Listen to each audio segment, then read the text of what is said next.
Bonjour à tous, la séance est ouverte. L'ordre du jour appelle les questions au gouvernement.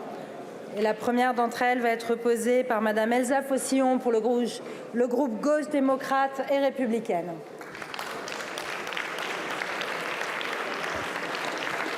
Madame la Présidente, Mesdames et Messieurs les ministres, chers collègues, au moment même où nous prenons la parole dans cet hémicycle, le génocide se poursuit implacablement à Gaza. La famine y fait rage. La Cisjordanie, elle aussi, est en proie aux flammes et au sang. Le tourbillon de souffrance imposé à la Palestine s'étend désormais jusqu'au Liban. Israël bombarde Beyrouth, rase des villages entiers dans le sud Liban. Combien de temps va-t-on assister à cette indicible horreur, voir des corps brûlés, ensevelis, meurtris, des hommes et des femmes qui tentent d'échapper au bombardement, des enfants au milieu des ruines, des hommes et des femmes qui réclament la libération de leurs proches otages, des prisonniers politiques torturés. De Der Yassin à Der El-Bala, de la guerre au Liban en 82 à celle de 2024, des bombardements sur Gaza en 2008, 2009, puis en 2014, puis en 2023. La guerre nourrit la guerre, semant toujours plus de haine, éloignant toujours plus la paix et la justice. Nous nous refusons à cette idée, celle que la justice ne viendrait jamais, que les Palestiniens n'auraient pas droit à l'humanité. L'humanité pour tous, voilà pourquoi nous nous battons. Et pour cela, les Palestiniens et les Libanais ne peuvent pas disparaître derrière des figures de style creuses, des mots vides d'action, des remontrances amicales ou des menaces réputationnelles. Les attaques contre les casques bleus ne sont pas simplement un crime de guerre parmi tant d'autres dans ce conflit. Les casques bleus sont les derniers témoins des exactions commises et ils incarnent le droit international, un droit qu'Israël foule impunément. En s'en prenant aux casques bleus, Israël et son gouvernement d'extrême droite envoient un message très clair. Ils iront jusqu'au bout en exterminant tout obstacle à leur projet d'extension. Et le droit international n'est qu'un obstacle à leur velléité suprémaciste. Il est temps d'imposer des sanctions.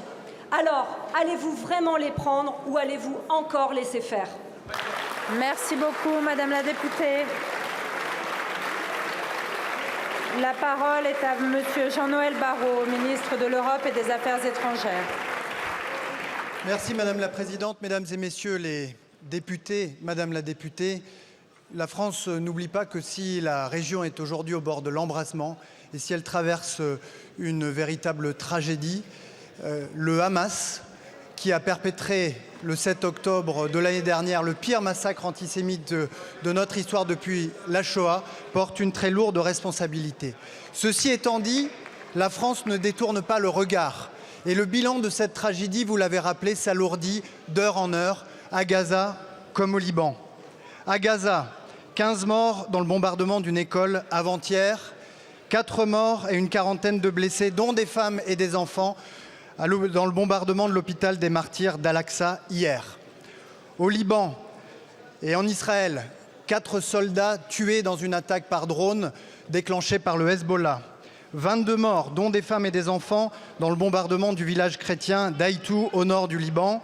5 casques bleus blessés dans des tirs de Tsahal au sud du Liban.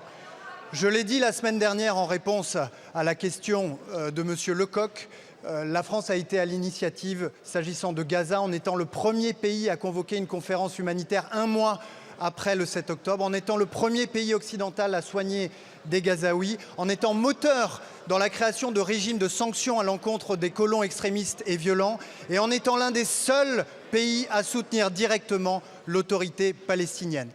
Mais puisque vous évoquez la situation des casques bleus, permettez-moi de me joindre à ce que vous avez dit en dénonçant ces attaques qui sont une violation manifeste du droit international. C'est la raison pour laquelle le président de la République, avec ses homologues italiens et espagnols, ont dès vendredi condamné ces attaques.